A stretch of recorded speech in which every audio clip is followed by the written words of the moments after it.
제10장 왕국의 완성. 과학자들과 철학자들은 다음 세 가지 전제에서는 옳았음을 1장에서 말한 바 있다. 1. 이상적인 왕국이 도래하기 위해서는 인간의 본성이 변화되어야 한다. 2. 이 변화는 초인간적인 원천으로부터 와야 한다. 3. 인류가 완전히 발전하게 되면 궁극적으로 우주에 거주하는 것이 고려의 대상이 된다. 모든 곳에 있는 모든 인류에게 동등하게 주어지는 지속적인 평화가 지상에 실현되기 전에 인간 본성에 뭔가 급박한 변화가 일어나야만 한다는 것은 성경적 역사적 진리이다. 지난 6,000년간 있었던 모든 오류는 인간의 본성을 드러내주는 것들이었다. 에베소서 2장 1에서 6절 참조. 왕국을 추적하던 이 지점에서 이 왕국은 7년간의 환란기의 끝과 천년왕국의 시작에 위치한다. 위에 열거한 세 가지 조건은 모두 성취되었지만 그것은 세상의 지도자들이 의도한 대로가 아니었음을 먼저 주목해야 한다. 다윈주의 유인원들에 따르면 첫 번째는 교육에 의해 해결될 것이고 두 번째는 외계에서 온 사람들이 고차원적인 지식을 지상에 가져옴으로써 해결될 것이고 세 번째는 지식이 풍부하고 교육받은 인류가 태양계에 거주하기 위해서 로켓과 비행 접시를 타고 외계로 나감으로써 해결될 것이다. 위에 언급한 이 세 가지에 대해서 성경이 제시하는 해결책은 인간이 내놓은 치유책과는 전적으로 반대된다. 먼저 성경에서 인간의 본성은 새로운 탄생으로만 바뀔 수 있다. 이 새로운 탄생은 영적 본성을 제공한다. 고린도후서 5장 17절, 요한복음 3장 1에서 9절. 두 번째는 하나님께서 영감을 불어넣으신, 즉 하나님께서 숨을 불어넣으신 성경에 의해 이루어진다. 성경은 창조주께서 주시는 초인간적인 지식을 계시해준다. 세 번째 사항은 앞으로 이루어질 것이다. 이것이 이 책의 마지막 장의 주제, 즉 왕국의 완성이다. 하나님의 나라의 역사를 살펴보는 중에 우리는 많은 사실들이 분명하게 드러나는 것을 보게 된다. 즉, 하나님께서는 하나님으로서의 자신의 속성을 드러내셔야만 한다. 이 속성 중 하나가 사랑이다. 이 속성이 드러나기 위해서는 사랑의 대상이 있어야 하며 이 사랑을 되돌려줄 대상이 있어야 한다. 또 이 사랑을 되돌려줄 대상에게는 자유의지가 있어야 한다. 자유의지는 다른 선택안이 없으면 자유의지가 아니다. 그래서 하나님의 사랑의 대상인 인간에게 선택권이 주어진다. 선택을 하기 위해서는 하나님을 대적하는 대상이 있어야 한다. 이 대상은 그룹이라고 불리는 초자연적 존재이다. 그는 원래는 셋째 하늘에서 보좌 위라는 가장 높은 자리를 점유하고 있었다. 이 대적하는 인격체에게 하나님께서는 악을 그 체제에 가져오도록 허락하셨다. 그 존재의 권세는 자신에게서 기원한 것이다. 이 세력이 등장한 이후에 일어난 일에 대해서는 하나님께 간접적인 책임이 있다. 그래서 하나님 자신이 혈과 육이 되어 이 체제 하에서 고난을 당하신 것이다. 즉, 그 안에 있는 악을 속하기 위해 대신 죽으신 것이다. 죽은 자들로부터 살아나신 그분은 이제 타락하고 망가진 피조물의 혈과 육을 가진 몸에 들어오셔서 인간이 처음 창조되었을 때 가지고 있었던 그 형상으로 태어나게 하실 수 있으시다. 이런 식으로 자유의지는 보존되었고 사랑이 드러났으며 죄값이 지불되었고 하나님께서는 죄가 되는 모든 것을 해결하셨다. 이것이 하나님의 나라의 신학적 역사이다. 천국에 관한 사실은 구약 역사에서 계시된 바와 같이 분명해졌다. 창세기 1장 1절 이전에 사도행전 15장 18절 하나님의 마음속에서 최초로 구상된 계획은 다음과 같이 수행되었다. 즉, 그룹에게 이 왕국을 다스릴 위치와 권세가 주어진다. 그러나 그는 이 권세를 남용하고 문제를 야기시킨다. 이 권세는 그 다음에 육체를 가진 한 인간에게 주어진다. 그는 땅을 가득 채우고 정복하고 피조된 모든 생명체를 다스리는 임무를 받는다. 그러나 이 인간도 이 권세를 남용하고 권자에서 물러난다. 그의 왕의 권세는 노아에게로 옮겨진다. 노아도 이 특권을 남용한다. 그리고 나라들과 지상 왕국들은 다시 사탄의 권세 하에 떨어진다. 그 후 아브라함이 불러냄을 받고 특이하게 그가 위탁받은 것은 무조건적 사실로 특징 지어진다. 아담이 받은 임무는 무조건적이지 않았다. 다른 것들 중에서 아브라함에게 주어진 약속은 실제적이고 가시적이며 물리적인 지상의 땅에 관한 것이다. 그 후 아브라함의 자손 중 한 지파가 특별한 지파로 선택되는데 거기서 진짜 왕이 나타나게 된다. 이것이 유다 지파이다. 천국의 왕을 기다리는 사람은 누구든지 이 지파를 주의해 보고자 한다. 그러나 첫 번째 약속은 타락을 야기시킨 영적 대적을 정복하는 것과 관계 있는 정복하는 씨로 이루어졌다는 것을 기억하지 못한다면 진짜 왕을 놓치게 될 것이다. 즉, 아담이 아닌 다른 씨에게서 태어난 왕이 태어날 때까지는 영원한 천국은 세워질 수 없다. 이 왕은 자연적인 탄생뿐만 아니라 영적 탄생을 가져야만 한다. 계속하자면 아브라함에게서 나온 그 민족은 이집트에서 거주하고 그것을 나올 때 하나님의 아들로 불린다. 출애굽기 22장 23절. 즉, 민족적으로 아브라함의 약속들을 상속받는 것이다. 그 약속들은 실제적이고 가시적이며 물리적인 지상의 천국에 관한 것이다. 그 후 왕국은 한 민족에게 주어진 약속이 된다. 아담이나 노아, 아브라함의 경우처럼 한 개인에게 주어진 것이 아니라 이스라엘 민족에게 주어진 약속인 것이다. 사무엘이 재판관으로 있을 동안 이스라엘은 왕을 택한다. 합법적인 왕 다윗을 얻게 된 후 그들은 지상의 천국을 도래시킬 뻔했다. 그러나 솔로몬의 통치하에서 이 권세는 남용되고 이스라엘은 천국의 왕관도 없이 포로가 되고 나라도 조국도 에봇도 성전도 희생제도 아무것도 없게 된다. 이방인의 때가 시작되고 BC 606년 세상의 왕국들은 다시 사탄의 지배로 돌아간다. 다니엘이 왕국에 대해 말하기 시작할 때까지 어떤 선지자도 잃어버린 왕국에 대해 언급하지 않는다. 갑자기 천국의 진짜 왕이 걸어 나온다. 그러나 그 왕은 또한 하나님의 나라의 왕이기도 하다. 그러나 의로우며 도덕적이고 거룩하며 죄 없으신 두 번째 아담은 거부된다. 인기 투표에서 시저가 승리를 거둔 것이다. 하나님의 나라는 이스라엘을 떠나 그리스도의 몸에게로 넘어간다. 천국은 이스라엘을 떠나 실제적 존재에서 신비적 형태로 들어가게 되며 그 민족이 전체적으로 회개하고 주 예수를 그들의 합법적인 메시아이자 왕으로서 믿을 때까지 그런 형태로 있게 된다. 승리에 찬 왕국의 출현에 앞서 세 가지 움직임이 관찰된다. 첫째, 불신 가운데 있는 이스라엘은 땅의 통치권을 얻기 위해 애쓰지만 매번 매 세기마다 로마 카톨릭에 의해 저지당한다. 히틀러, 샤를마뉴, 카스트로, 바티스타, 프랑코, 무솔리니, 스탈린은 모두 카톨릭이다. 둘째, 진짜 그리스도의 몸은 이스라엘이 다니엘의 70째 주를 겪기 전에 하나님의 나라를 이루고 예수님과 새로운 탄생을 증거하며 그들 자신을 부르실 것을 기다린다. 출애굽. 셋째, 로마 카톨릭 교회는 이방 정부들에 대한 통제권을 얻기 위해 할 수 있는 모든 수단을 다 동원한다. 그렇게 해서 이스라엘로부터 탈취한 천국을 전파할 수 있는 것이다. 진짜 교회를 구성하는 성도들의 몸은 퇴장하고 로마를 지배하는 적그리스도가 등장한다. 카톨릭의 전통을 받아들이기를 거부하는 유대인들의 지도자들이 나가고 그 이후 문자 그대로 지상의 지옥의 와중에서 보좌를 합법적으로 이어받을 상속자가 나타난다.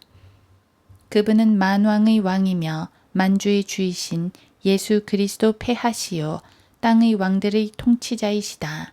계시록 1장 5절, 19장 16절. 이 출현은 너무나도 웅장하고 극적이어서 지금까지 10,000편 이상의 영화, 소설, TV쇼의 주제를 제공했을 정도이다. 그 이야기들은 모두 킹제임스 성경에서 그 기원을 찾아볼 수 있는 것으로 어떤 여자가 재산을 잃는 위험에 처하거나 변절하거나 자신의 생명을 잃는 위험에 처했을 때 모두들 죽은 줄 알았던 흰말 탄 기사에 의해 마지막 순간에 구출되는 것이다. 이 엄청난 클라이막스는 구약에서 주의 날로 불리며 그 표현은 반복해서 등장한다. 그 표현이 언급되는 곳은 모두 이방 민족들에 의해 행해지는 이스라엘에 대한 심판의 날을 가리키는데 그 후 여호와 하나님의 출현으로 그 이방 민족들도 심판을 받는다. 그것은 그리스도의 초림과는 전혀 닮은 데가 없다. 오직 로마의 사사로운 해석만이 그 구절들을 변조시켜서 주의 날이란 과거의 일 혹은 현재의 사건이라고 볼 뿐이다. 성경은 화나고 복수로 가득 찼으며 폭발적이고 잔인하며 무시무시하고 분노로 가득 찬 파괴적이며 끔찍한 한 날을 가리키고 있다. 이사야 2장 12, 20절, 3장 7, 8절, 5장 30절, 7장 20절, 10장 3, 17절, 11장 10절, 12장 1, 3절, 13장 6, 9, 13절, 14장 3절, 17장 4, 9, 11절, 19장 16절, 20장 6절, 22장 12절, 24장 19에서 23절, 26장 1에서 2절, 27장 1에서 2절. 이 구절들은 선지서들 중의 한 권에 있는 참조 구절 중 절반에 지나지 않을 뿐이다. 그러므로 성경의 주제가 천국이라는 것이 결론적으로 증명될 수 있다. 성경에서 이 왕국을 세우기 위해 오실 그리스도를 다루는 구절이 구원과 교회를 포함한 다른 그 어떤 주제보다 2배 이상은 되기 때문이다. 구약에는 이 날을 다루는 구절이 1500구절 이상이나 된다. 스가랴와 말라키, 에스겔의 마지막 전체장은 모두 이 날에 할애되어 있다. 예수께서 처음 오셨을 때 그분은 양으로 오셨다. 그러나 이제 오시는 그분은 사자로 오신다. 이사야 42장 13절, 예레미야 25절. 처음에 그분은 타락한 아담 안에 있는 모든 타락한 죄인들에게 자비와 은혜를 주시기 위해 오셨다. 다음번에 오시면 그분은 처음에 주신 자비와 은혜를 받아들이지 않고 왕국을 도래시킬 수 있다고 생각하는 사람들로 이루어진 군대를 그의 발 아래 짓밟을 것이다. 처음에 오셨을 때 그분은 마구간에서 태어나셨으며 나귀를 타셨고 가시로 엮은 관과 갈대 호를 받으셨다. 다시 오실 때 그분은 많은 왕관과 철장을 가지고 아라비아의 종마 같은 불말을 타고 외기권에서 오실 것이다. 처음 오셨을 때 그분은 로마를 다스리라는 제안을 거절하시고 로마에 세금을 내셨다. 누가복음 4장 1에서 12절. 다시 오실 때 그분은 로마를 질그릇처럼 산산조각으로 부수시고 계시록 2장 27절. 집에 편지를 쓰려면 항공 우편 소인이 찍힌 봉투가 있어야 할 만큼 멀리 교황을 걷어차 버리실 것이다. 그분이 처음에 지상에 오셨을 때 로마가 그분의 교회를 지배하고 있었고 그분의 가르침들을 무시했으며 그분의 성도들을 박해하고 채찍질했으며 그분의 얼굴에 침을 뱉고 창으로 그의 옆구리를 찔러 구멍을 냈다. 요한복음 18, 19장. 그분이 다시 오실 때 로마가 사팔뛰기가 된 눈으로 그분을 쳐다본다면 마리아 만세라고 말할 틈도 없이 주께서 그를 지옥으로 던져버리실 것이다.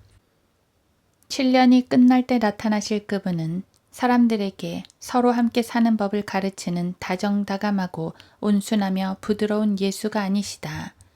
그분의 눈은 불꽃과 같고 목소리는 대서양의 파도 소리 같을 것이다.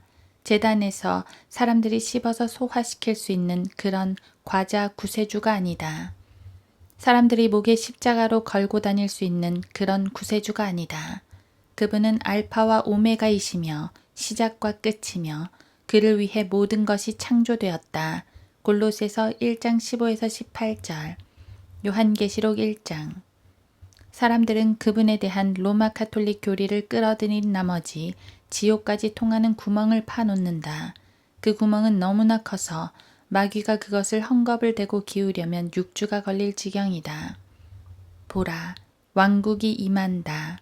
하늘로부터 내려오셔서 적그리스도를 정복하자마자, 그리고 사해 남쪽 에돔에 있는 우스페트라에 있는 유대인 남은 자들을 구원하시자마자 주 예수께서는 동쪽 문을 통해 예루살렘으로 들어가신다. 여호사밧 골짜기에 보좌가 세워진다. 요엘 3장 9에서 14절. 그 왕 앞에 팔레스타인을 좀도둑질하기 위해 에큐메니칼 운동을 이용한 유엔의 남은 자가 모인다. 칼멜 북동쪽 평지와 요단을 가로질러 아래로 시내산까지 2억의 악취나는 시체들이 누워있다. 그들은 전투에 나가기 전에 그들의 무기를 규격화시킨다. 예레미야 9, 16장. 거기 여호사밧 골짜기에 왕이 앉아 계신다. 그분 앞에 있는 사람들이 구원은 그들이 실제적이며 가시적이고 물리적인 왕국의 진짜 소유자인 유대인들을 어떻게 다루었는지에 따라 결정된다. 문제는 이 실제적이며 가시적이고 물리적인 유대인들, 즉 실제적이며 물리적이고 가시적인 천국을 합법적으로 받을 사람들에게 얼마나 많은 실제적이며 가시적이고 물리적인 도움을 주었는가이다. 로마가 출판한 모든 책자에서 로마는 마태복음 25장의 이 심판이 행위를 근거로 이루어지는 최후의 심판이라고 가르친다. 반면 성경은 확실한 어조로 이 사사로운 해석을 반박한다. 마지막 심판은 마태복음 25장 32절이 가리키는 민족들의 심판이 아니라 죽은 사람들의 심판이다. 계시록 20장. 마지막 심판은 마태복음 25장 31절에 있는 그의 영광의 보좌가 아니라 백보좌이다. 마지막 심판은 현재의 우주가 멸망한 이후 바깥 우주에서 일어난다. 계시록 20장. 반면 마태복음 25장의 심판은 지상의 다윗의 보좌에서 이루어진다. 이것은 해석의 문제가 아니라 stop or go의 문제이다. 성경이 말하는 바를 믿든지 믿지 않든지 둘 중 하나다. 로마는 믿지 않는다. 카톨릭 교도에게 stop이란 사제들과 교황이 그런 뜻이라고 말하는 것은 무엇이든지 그런 뜻이 되는 것을 의미한다. 고도 마찬가지다. 로마는 주장하기를 사람들이 stop이 뒤로 천천히 라는 뜻이며 고가 오른쪽으로 돌아 일방통행로로 가라는 뜻임을 배울 때까지 계속 교리문답을 배워야 한다는 것이다. 그런 후 사람들은 성경이 말하는 바 그대로를 의미한다고 믿는 모든 성경대로 믿는 사람들을 저주하는 위치에 서게 되는 것이다. 다윗의 보좌는 항상 실제적이며 물리적이고 가시적인 지상의 보좌이다. 사무엘하 7장 16절, 예레미야 14장 21절, 마태복음 19장 26절, 시편 102편 16절, 사도행전 15장 16절 참조. 그것을 하나님의 보좌와 혼동할 수 있는 유일한 방법은 이 책의 주제와 같은 커다란 비극적 실수를 하는 것이다. 즉, 천국, 다윗의, 유대인의, 지상의 왕국과 하나님의 나라, 영적, 도덕적, 하늘의 왕국. 누가복음 1장 30에서 33절은 이를 너무나도 분명하게 구별해주고 있기 때문에 동정녀 탄생을 믿는 사람이 어떻게 하나님께서 지배 민족으로서의 이스라엘과 끝내셨다고 믿을 수 있는지 그것은 영원한 신비 중 하나이다. 두 교리가 다 같은 문장에 있는데도 말이다. 진짜 왕의 이 영광스러운 출현 시에 두 왕국이 지상에 다시 오게 된다는 것은 쉽게 이해할 수 있다. 이 시대의 거주민들은 누가복음 24장에서 일어난 현상들을 보고 놀랄 것이다. 죄 없는 몸을 입고 혈과 육을 가진 제자들과 교제하는 초자연적인 하나님의 아들들이라니. 이 놀랄만한 진리는 어떻게 해서 여호와의 증인들이 교리에서 엉망진창이 되었는지를 보여준다. 그들은 모든 사람들이 혈과 육의 몸을 입고서 왕국으로 들어가게 하고자 노력한다. 그러나 성경은 현 시대에는 혈과 육은 하나님의 나라를 상속받을 수 없다고 경고하셨다. 고린도전서 15장 48에서 50절. 이 시대에 왕국이 임했을 때 거기에 들어가거나 그 왕국을 보는 특권을 얻는데 절대적으로 필요한 사항은 바로 새로운 탄생이다. 왕으로서 오시는 예수님의 재림으로 두 왕국은 함께 등장한다. 인간의 아들이 지상의 실제적이며 물리적이며 가시적인 천국을 가져온다. 하나님의 아들은 초자연적이며 영광스럽게 된 죄를 대속받은 사람들을 데려오신다. 그들은 이 시대에 부활하시고 초자연적인 구세주를 영접함으로써 거듭난 사람들이다. 요한복음 1장 11에서 13절. 시편 기자는 의와 화평이 입맞추었다고 외친다. 마침내 의의 왕이요 화평의 왕인 멜키세덱이 나타났다. 땅 위에는 화평이요 사람들에게는 호의라. 여기 평화의 통치자가 있다. 너희는 하나님의 나라와 그분의 의를 구하라. 로마서 10장 1에서 13절. 의의 왕이 여기 있다. 황금률, 성사, 구호물품, 평화유지군, 권리장전, 주택계획, 사회보장, 그리고 에큐메니칼은 실패로 돌아갔고 왕국을 도래시키기 위해 4,000년간 애쓴 다윈주의 유인원들이 이룬 것보다 더 많은 것이 24시간 내에 사회, 정부, 건강, 자연, 그리고 종교에서 성취된다. 진짜 왕이 재림과 더불어 3,000년이 넘도록 과학이 도래시키고자 애썼지만 도래시킬 수 없었던 5가지 일이 일어난다. 의가 없이는 화평이 있을 수 없기 때문에 의의 왕이 먼저다. 1. 땅의 물리적 표면이 갱생한다. 땅이 거듭난다. 마태복음 19장 28절, 사도행전 3장 20에서 21절. 2. 동물계가 저주에서 풀려난다. 자연은 1년에 4번 곡물을 자라게 하는 한편 모든 동물들은 완벽하고도 평화로운 통합 속에서 산다. 로마서 8장 18에서 25절, 이사야 11장 1에서 11절, 아모스 9장 13절, 이사야 55장 12절, 30장 23절, 65장 17에서 25절, 요엘 2장 24, 19절, 에스겔 34장 25에서 26절, 36장 29절. 피조물들을 창조하시고 자연에게 먹을 것을 주신 분께서는 아무런 어려움 없이 그것들이 그분께 복종하도록 하신다. 마가복음 6장 51절.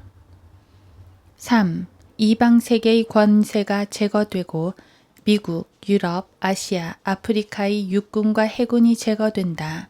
다니엘 2장, 미카 4장 3절, 이사야 2장 4절, 계시록 2장 27절, 11장 15절, 19장 15절.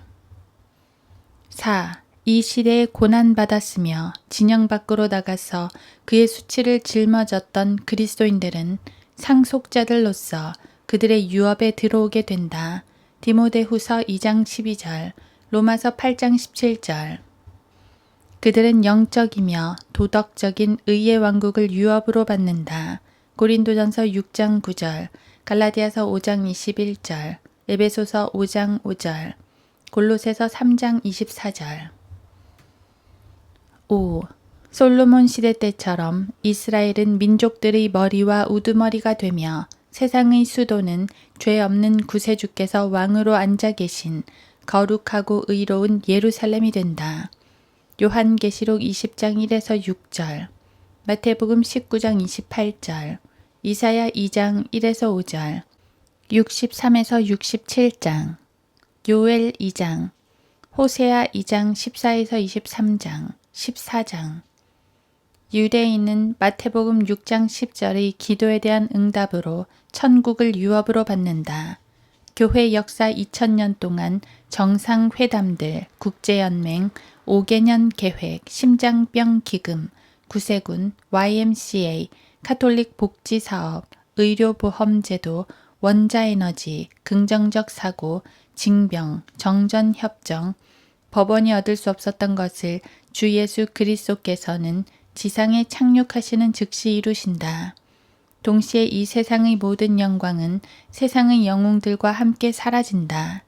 위대한 인물들의 행위들과 화려한 행렬들은 인류의 기억에서 사라진다. 이제 오게 될 그 왕국의 열매들에 비추어 볼 때 세상 지도자들은 그들의 진짜 모습을 드러내게 될 것이기 때문이다. 그들의 마음속에 있는 것이라고는 자신들의 의를 증명하고자 하는 것과 그들 자신의 행위라는 더러운 걸레로 자신의 죄를 대속하고자 하는 값싼 박애주의 장사꾼들임이 증명될 것이다. 1000년 동안 땅에는 화평이요 사람들에게는 호의가 있게 된다. 그동안 제자리를 잃었던 새 집단이 이제 제자리를 찾게 된다. A. 유대인이 선두에 서게 된다. 제사장들의 왕국으로서 민족들의 머리가 되는 것이다. B. 자칭 유일한 교회, 거룩하고 진실되며 사도적 계승을 이은 카톨릭 교회는 그 부패한 바티칸 정책과 함께 멸망하게 된다. C. 그리스도인은 자신의 선한 행위들에 대한 보상을 받는다. 아무런 공로도 없고 받을 자격도 없는데 하나님의 은혜의 선물인 영원한 생명을 얻은 후에 한 행위들로 말이다. 로마서 6장 23절. 이 세 집단이 적절하게 자리를 잡고 마침내 1000년간 평화가 온다. 이는 인간 역사에서 가장 긴 평화 기간이다. 여자들은 밀려오는 군대를 피해 가재도구를 싸고 아이들을 챙길 걱정 없이 잠을 잘 수 있다. 활과 화살, 총과 대포는 무용지물이 될 것이며 사람들은 하늘과 땅의 모든 권세를 받은 예루살렘에 계신 왕에 대해 이야기한다.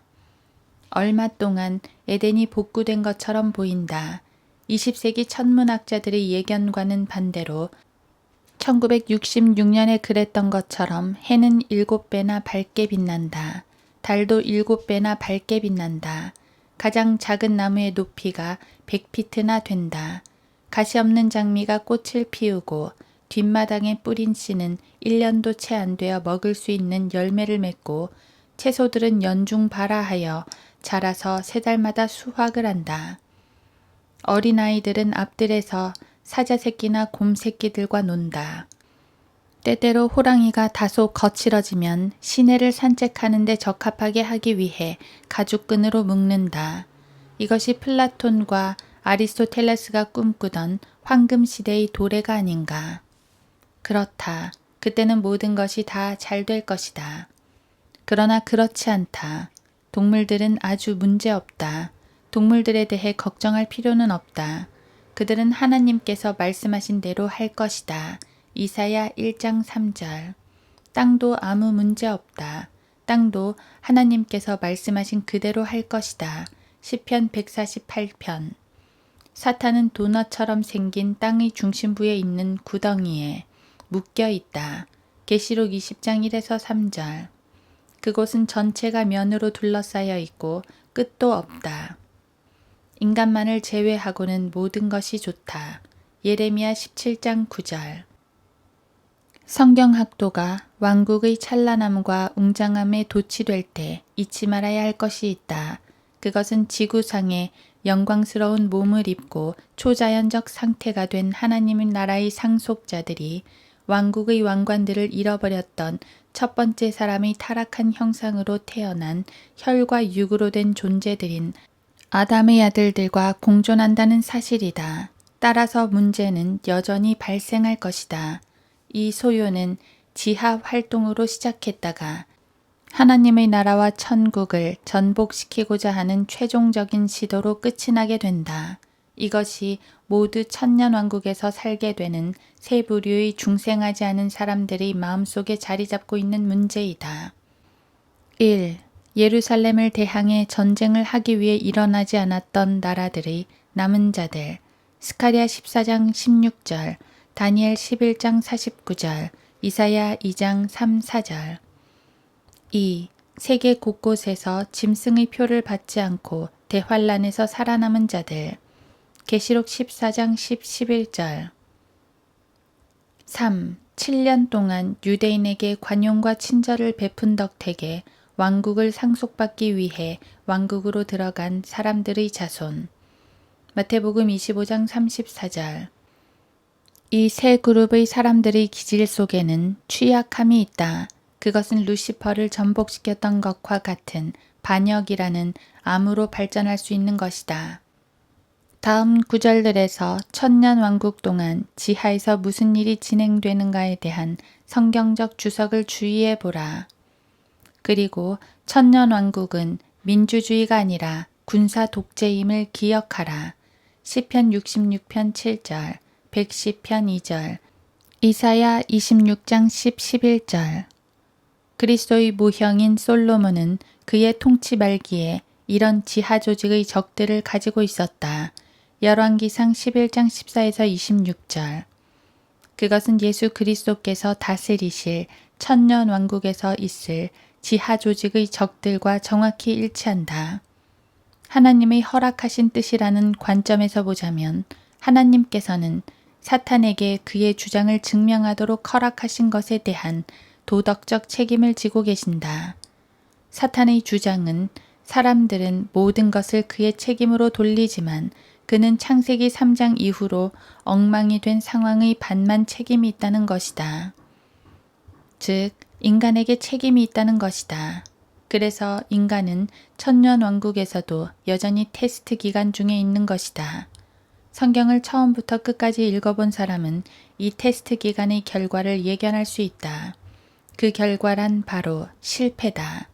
타락한 인간 본성은 인간 붕괴의 법칙을 수반하면서 여느 때처럼 계속해서 활동한다. 완벽한 환경, 완벽한 왕, 아름다운 환경을 가진 이상적인 왕국, 장수만이 있고 죄로 끌어당기는 유혹자도 없으며 예수 그리스도를 닮은 사람들이 지구 전역에서 예수님이 진정한 구세주임을 상기시키고 있는데도 인간은 주특기를 발휘하고야 만다. 즉, 상황을 뒤죽박죽으로 만들어버리는 것이다. 계시록 20장 7에서 9절. 천년의 끝에 기름 부음 받은 그룹이 풀려나와서 오래전 창세기 1장 2절에서 하나님의 아들들을 소집했던 것처럼 그의 군대를 집합시킨다. 그들은 증오스러운 왕국을 제거하기 위한 최종적인 노력으로 예루살렘으로 쳐들어간다. 이것은 절망 속에서 행하는 자살이라 할 수 있다. 왜냐하면 최초의 계획은 우주를 사람들로 채우기 위한 작전기지로 지구를 사용하는 것이었기 때문이다. 사탄의 마지막 노력은 가짜 영웅의 헛된 몸짓일 뿐이다. 그것은 패배를 인정하는 것이다. 여전히 방향을 돌려 아래로 내려가면서 다섯 번째 그룹은 할 수만 있다면 하나님의 권위에 녹아웃 펀치를 날리겠다고 마음먹는다. 공격을 위한 계획을 세우거나 전투 계획을 세우는데 아무리 시간을 들여도 소용없다. 수도는 거기 있고 그 정부의 머리인 왕도 거기 있다. 이 왕은 사탄이 마태복음 4장의 산에서 만났던 왕이며 마태복음 26장의 재판정, 마태복음 27장의 십자가, 그리고 에베소서 4장 4에서 12절에서 지구의 중심을 통과할 때 만났던 왕이다. 이 왕은 그 그룹이 땅을 인수하지 못하도록 하는 유일한 걸림돌이었다. 지도에서 영국을 가리키면서 나폴레옹이 저 빨간 지점만 아니라면 내가 세상을 정복할 수 있었을 텐데 라고 말한 것처럼 루시퍼에게 저 빨간 지점은 예루살렘 북쪽의 작은 언덕이다. 사탄이 전능하신 분 위로 자신의 보좌를 높이는 것을 가능케 해주리라 믿었던 하나님의 아들들을 대신할 종족이 이제 예루살렘에 준비되어 있다. 이 투쟁을 위해 사탄이 모을 수 있는 유일한 군대는 혈과 육을 가진 인간들로 이들은 초자연적인 죄 없는 구세주와 싸워야만 할 것이다. 사탄의 교회도 그의 보병도 그의 독재자들과 카이사들도 그의 교황들과 왕국도 왕관들도 다 사라졌다. 혼란과 지옥을 위한 선택 속에서 사탄은 그의 마지막 군대를 움직여 최전선, 후미, 증원부대, 양측면 부대가 거룩한 성읍을 포위하도록 한다. 그는 시작하자마자 그 게임에서 패배하리라는 것을 안다. 그러나 인간들은 여전히 그에게 귀를 기울이고 그와 함께 멸망으로 들어갈 것이다. 인간은 여전히 아담의 성품을 가지고 있다. 전투는 몇 분 만에 끝난다. 하늘에서 불이 하나님께로부터 내려와 그들을 삼켜버리더라. 계시록 20장 9절. 그렇게 끝난다. 당신은 그렇게 끝난다고요? 라고 물을 수 있다. 그렇다. 그렇게 끝난다. 더 이상은 없다. 죄의 싹은 사망이다. 최후의 전쟁은 인류 역사상 가장 짧은 전쟁이다. 그것은 끝이 나고 창세기 3장 15절에서 선포했던 전쟁까지 포함하는 평화협정이 영원히 체결된다. 적대 관계는 끝이 나고 전쟁은 모두 끝난다. 유일한 문제는 죄수들을 어떻게 할 것인가이다. 그때 요한계시록 20장 끝에서 모든 전천년주의 성경 해석자들은 매우 특이하게 방향을 돌린다. 그들 모두는 요한계시록 21, 22장을 다시 천년왕국으로 해석한다. 그러나 천년왕국은 20장 10절에서 끝이 났다. 피터스, 블랙스톤, 세이스, 펜티코스트, 맥클레인, 캠브론 등 모든 주석가들은 백보좌 심판이 왕국을 종결짓고 적어도 거기서부터 왕국은 작은 혹성인 지구에 제한된다고 생각한다. 그리고 요한계시록 21, 22장을 20장으로 재배치시킨다. 왜냐하면 현대의 성경대로 믿는 사람들은 계시록 21장 1절, 22장 2절, 22장 14절의 부조화를 어떻게 해석해야 할지를 모르기 때문이다. 따라서 그 구절들을 제거한 ASV를 받아들인 후 거의 대부분의 전천년주의자들은 킹제임스 성경을 계시의 절대적이고 무오한 원칙으로 삼기를 거부했다. 내가 알기로는 라킨과 스코필드보다 성경을 조금이라도 더 많이 아는 전천년주의자는 오늘날 미국 내에서 20명도 안 된다. 그 두 사람은 적어도 45년 전에 그들의 책을 냈는데도 말이다. 새로운 진리의 계시는 교회가 킹제임스 성경을 거부했을 때 멈추었다. 결과적으로 성경 해석자들과 주석자들은 그들이 아무리 보수적이고 정통적이라 해도 요한계시록 21, 22장에 오게 되면 조각을 맞출 수 없게 된다. 처음으로 달려가는 것은 상황을 혼란스럽게 만들 뿐이다. 사람들은 그들이 이미 생각했던 것이 옳았음을 증명하기 위해서만 처음으로 달려간다. 또한 헬라어 원문은 절대적으로 아무것도 계시해주지 못한다. 왜냐하면 그들이 말하는 최초라는 것은 오리겐이 수정한 것들과 외경이라는 가짜 책들을 포함한 보잘것없고 시시한 바티칸 사본이기 때문이다.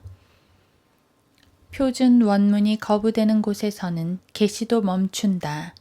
역사상 어느 나라, 어느 시대, 그 어떤 상황에서도 RSV, ASV, NASV, RV, 새 영어 성경, 확대 역본 본문이나 웨스트코트, 티쉔돌프, 트레겔레스, 그리스바흐, 바이스, 딘 웨이글, 제롬 혹은 그들과 직간접적으로 연계된 사람이 출판한 본문에서 참된 새로운 성경 교리가 나온 적은 단 한 번도 없다.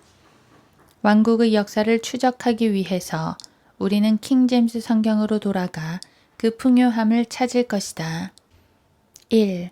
아담부터 천년왕국 끝까지 죽은 사람 중 구원받지 못한 사람을 대상으로 하는 심판이 이루어진다. 요한계시록 20장 12에서 15절, 베드로후서 3장 7절. 이 심판에서 사탄을 따랐던 하나님의 아들들은 이 현 세대에서 나온 하나님의 아들들에게 심판받는다. 베드로후서 2장 4절, 고린도전서 6장 3절, 계시록 20장 13절, 유다서 6절. 2. 대환란과 천년왕국 때 구원받은 사람들은 이 심판에서 심판받는다. 계시록 11장 18절. 이것은 스코필드 편집위원회, 샤퍼의 조직신학, 디한의 설교, 그리고 해리슨, 펜버, 라킨, 게벌레인, 세이스, 사우어, 벌링거, 험버드, 스템, 웹 등의 저서에서는 완전히 간과된다. 3. 생명의 책에 이름이 없는 자들은 그들의 왕과 함께 불못에서 끝을 맺는다. 요한계시록 20장 10절. 이 고통은 영원하며 끝없이 계속되는 것이다. 성구 색인 사전에서 참조 구절을 찾아보기 바란다. 러셀 목사와 워치타워는 신경 쓸 것 없다. 그들이 지금까지 지켜본 유일한 탑은 바벨탑이다. 4. 생명의 책에 이름이 있는 사람들은 인간의 몸을 입고 새 땅으로 들어가서 이스라엘 자손의 수에 따라 12나라로 나뉘어진다. 각각은 그들이 후에 거주하게 될 황도 때의 표시가 된다.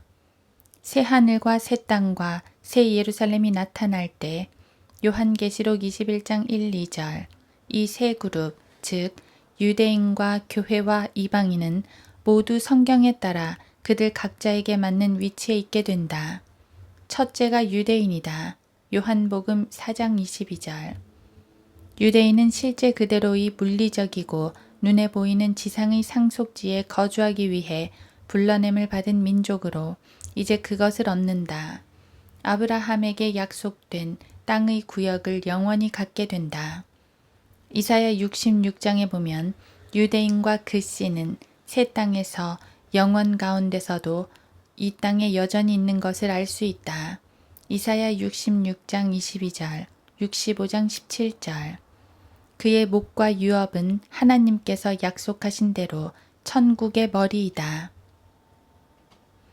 두 번째로 교회도 적절한 위치에 있게 된다. 물론 교회는 주 예수님의 몸을 의미한다. 고린도전서 12장, 에베소서 2, 3장, 로마서 12장. 그리스도의 몸은 영적인 사람들로 불러냄을 받은 그룹인 에클레시아이다. 이들은 하나님의 의를 나타낸다. 마찬가지로 그들은 새 예루살렘인 하늘의 도성을 받는다. 갈라디아서 4장 26절. 교회는 하나님의 나라, 즉 완전히 영적인 나라를 유업으로 받기 때문에 그들이 상속받는 도성에는 문자적이고 물리적인 눈에 보이는 성전 같은 것은 없다.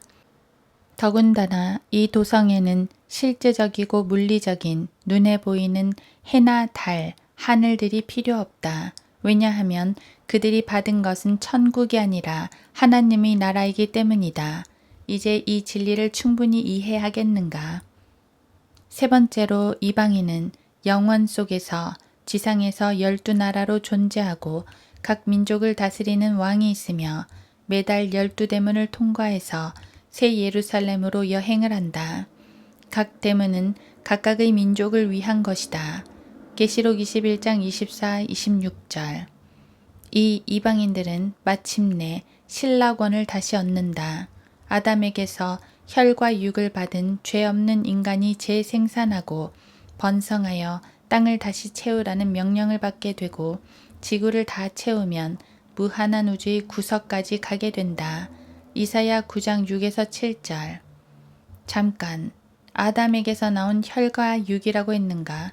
그렇다면 미래에도 여전히 문제가 발생할 것이 아닌가? 사탄이 최종적으로 영원히 추방된 후에도 그 옛날 타락한 아담의 본성이 계속 살아서 인류를 오염시킨단 말인가?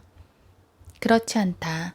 하나님께 감사하게도 우리의 하나님은 위대한 하나님이시며 다윈과 교황들에도 불구하고 주께서는 예수 그리스도에 의해 영광 가운데 그분의 풍성하심에 따라 인간의 모든 필요를 채워주셨다. 인류가 아담에게서 받은 유업으로 인해 부패와 죽음에 여전히 매여 있어야만 할 것처럼 보이는 그때 오랫동안 잊고 있었던 것이 창세기 2장에서 나타난다. 6,000년간 모든 다윈주의 유인원들이 인식하지 못했던 것, 즉 생명의 나무다. 아담이 에덴에서 왕관을 잃어버렸을 때 이 나무는 그에게 금지되었고 그는 그 나무에 참여할 수 없었다. 창세기 3장 22절. 이제 더 이상 사탄에게 유혹받을 가능성이 없게 되자 인간에게 생명나무가 허락된다. 지금 시대에는 성도가 부활하신 구세주를 받아들임으로써 영원한 생명을 얻는 데 반해 대환란과 천년왕국에서의 죄의 대속을 받은 사람들은 믿음과 행위로 영원한 생명을 얻는다. 이 행위로 인해 그들은 생명나무에 참여할 자격을 갖게 된다. 계시록 11장 18절, 12장 17절, 14장 12절, 22장 14절 참조. 슈거 이후에 구원은 믿음과 행위로 받게 된다. 그것은 히브리서, 사도행전, 마태복음, 요한계시록의 여러 곳에서 분명하게 발견된다. 그러나 하나님의 나라와 천국에 관한 주제를 다루는 데서 개인의 구원의 교리를 논할 시간이 없다. 그 나무의 잎사귀들은 민족들을 치유하기 위한 것이더라. 가장 위대하고 가장 거룩한 책의 가장 위대하고 가장 웅장한 부분인 계시록 22장 2절. 바로 여기서 결론이 난다. 이것은 예수 그리스도에 관한 계시라. 이것은 하나님께서 그에게 주신 것이요. 라고 불린다. 계시록 1장 1절. 이 시대의 계시록은 로마 카톨릭이 공격하는 주요 목표물이다. 계시록이 7과 3과 2분의 1이라고 말하는 곳에서 로마는 불특정한 기간이라고 기술한다. 지상에서의 영원을 기술하는 계시록 21장 3절에서 카톨릭은 지상에서 영광스럽게 된 교회 카톨릭이라고 가르친다. 계시록이 14만 4천 명의 이스라엘 지파라고 부르고 각 지파 이름을 부르는 곳에서 카톨릭은 그것들을 사사로이 해석해서 지상에 있는 로마 교회에 적용시킨다. 계시록 12장 1에서 2절에서 이스라엘을 제시할 때 교황은 이것을 사사로이 해석해서 로마의 교회를 의미한다고 한다. 계시록에서 1000년의 기간이 예수 그리스도의 재림 이후에 일어나는데 카톨릭은 이것은 이 시대의 지상에 있는 교회의 생명이며 사탄은 이미 끝없는 구렁에 묶였다는 사사로운 해석을 가르친다. 콜럼부스 기사단 페이지 11에서 41 희망의 메시지 참고. 오직 한 교회만이 이런 식으로 성경 구절들을 왜곡시킨다. 이 교회는 계시록 17에서 18장의 창녀교회이다. 이제 새 행성이 보인다. 마치 낡은 차가 으깨지고 와해되었다가 다시 새롭게 주조되는 것처럼 불로 새롭게 된다. 이 새 땅에는 12민족이 거주하는데 이들은 하나님께서 처음에 의도하셨던 대로 분리되어 지역을 할당받는다. 신명기 32장 7, 8절. 바빌론에서 카이로까지 아라랏 산에서부터 베이스라인까지 이르는 피라미드 형태의 땅에서 이스라엘이 민족들 위에 우뚝 서서 최고 민족으로 다스린다. 이들 모두는 자연적인 인간의 몸을 입고 산다. 그들은 태어나서 자라고 33세 반의 나이가 되면 정해진 달에 새 예루살렘으로 들어가서 죄로 저주받은 옛날 아담의 본성을 치유받는다. 가는 것을 거절하거나 반역하는 사람이 있으면 그들은 죽는다. 복종하면 그들은 영원히 산다. 재생산하고 열매를 맺고 번성하여 땅을 다시 채운다. 5000년 내에 땅을 채운다. 우주 비행사들을 불러들이라. 행성간 항공편에 연락하라. 전사들로서 구원의 상속자가 될 자들을 위하여 섬기도록 보내심을 받은 섬기는 영들인 하나님의 아들들을 부르라. 히브리서 1장 14절. 인간들은 한 번에 2명씩 새로운 에덴 동산인 새 집의 위치를 정하게 된다. 100만 번 회복되는 에덴, 1000만 번, 100억 번, 100조 번, 오 주다의 하나님이여, 주께서는 얼마나 위대하신지요. 주의 손가락으로 지으신 주의 하늘들과 주께서 정해놓으신 달과 별들을 내가 생각해보니 사람이 무엇이기에 주께서 그를 마음에 두시며 인자가 무엇이기에 주께서 그를 돌보시나이까.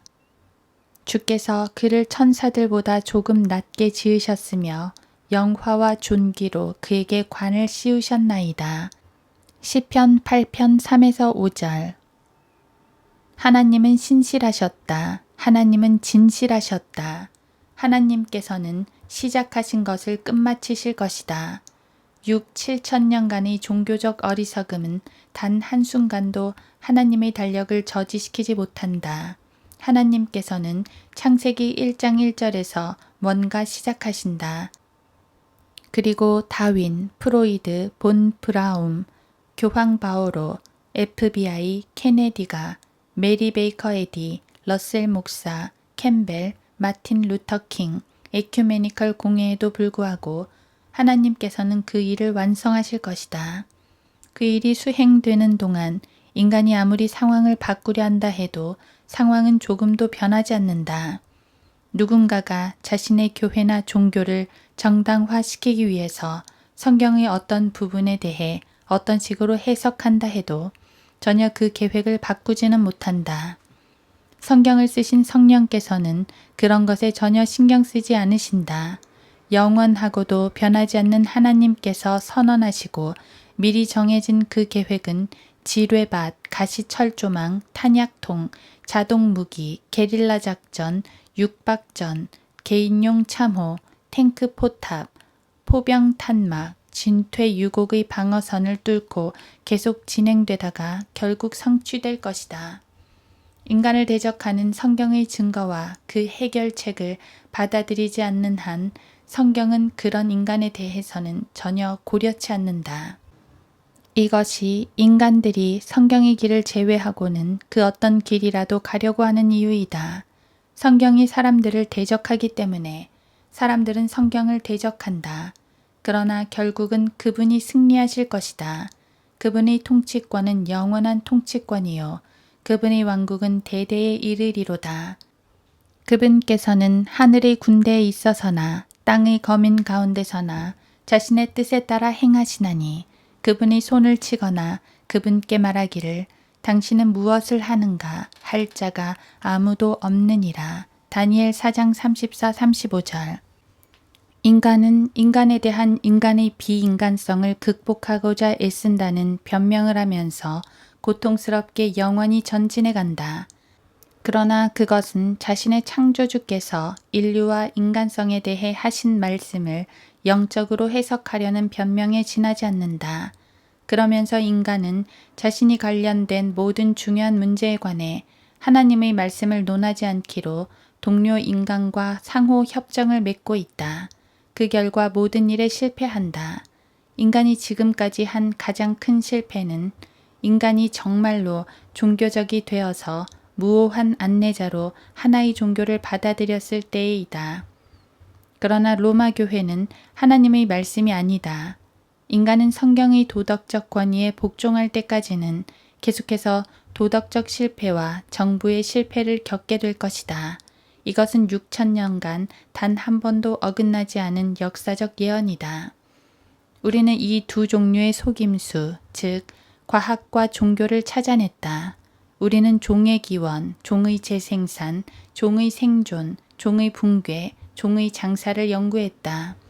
종에 대해 주의 깊고도 기도하는 마음으로 숙고해 본 결과 우리는 하나님의 방법이 최선이며 에덴으로 돌아가는 문은 나는 그 문이라 누구든지 나를 통하여 들어가면 구원받을 것이며 요한복음 10장 9절 라고 말씀하신 분이라는 결론에 이르렀다.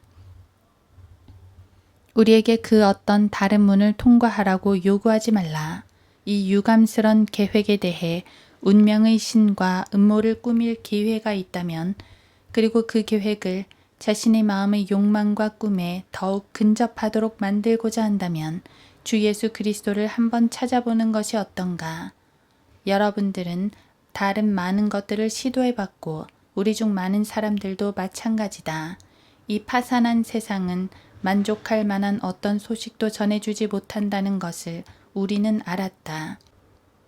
절망이든 고뇌든 호기심이든 슬픔이든 실망이든 혹은 누구에게라도 일반적인 어떤 다른 동기에서든 우리는 그분께로 돌이켰고 죄로 병든 혼을 치유시키는 그분의 손길을 발견했다. 그 문제에 대해 실용주의적 태도를 취하라. 기분 전환 삼아 키에르케고르의 실존주의를 적용해보라. 지금까지 그 어떤 것도 효과를 나타내지 못했다. 사람들은 죽은 후의 생명에 대해 확신을 갖지 못한다. 바울처럼 이렇게 말하지 못한다. 내가 믿은 분을 알고 내가 위탁한 것을 그날을 대비하여 그분께서 능히 지키실 줄을 확신함이라. 디모데후서 1장 12절. 이는 내게 사는 것이 그리스도니 죽는 것도 유익함이라. 내가 떠나서 그리스도와 함께 있을 욕망을 갖는 그것이 훨씬 좋으나. 빌립보서 1장 21에서 23절. 사람들의 교회, 종교, 믿음, 철학, 박사들, 성사들은 사람들을 위해 아무것도 한 일이 없다. 있다면 진짜 성경에 나오는 불못 대신 신화에 나오는 연옥을 비참하게 바라면서 자기 의를 내세우는 선을 행하는 자만을 양산해낼 뿐이다. 자신의 교회, 초, 염주, 황금률, 십계명, 자기 뜻대로 하는 회개, 후회, 침례, 인간사제, 구호물자, 자신의 동기, 자기 의도, 자기 성실, 자신을 구원한다는 자기의 감정을 신뢰하는 대신 당신을 사랑하셔서 당신을 위해 자기 자신을 주신 그분을 믿음으로 받아들이라. 그분은 장사되셨고 셋째 날에 죽은 자들로부터 부활하셨으며 그를 통해 하나님께 나오는 자들을 위해 중보하신다. 히브리서 7장 25절. 자신의 랍비, 자신의 사제, 자신의 교황, 자신의 교회, 자신의 가족, 자신의 미사 전서, 자신의 전통, 자신의 탈무드, 자신의 책들, 자기 자신 대신에 당신의 상실되고 황폐화되고 절망적인 상황에 대해 하나님께서 말씀하시는 것을 믿으라. 믿음으로 주 예수 그리스도께로 가서 그의 유일하고 효과적인 희생제만이 당신을 현재 하나님의 나라에 이르게 할 수 있으며 천국이 나타날 때 당신으로 하여금 천국에 들어가게 할 수 있음을 믿으라. 당신은 이제까지 아무 확신도 행복도 없이 모든 것을 시도해 보았다. 이제는 그분을 한번 찾아보라. 너는 그의 이름을 예수라 하라. 이는 그가 자기 백성을 그들의 죄들에서 구원할 것이기 때문이라. 마태복음 1장 21절.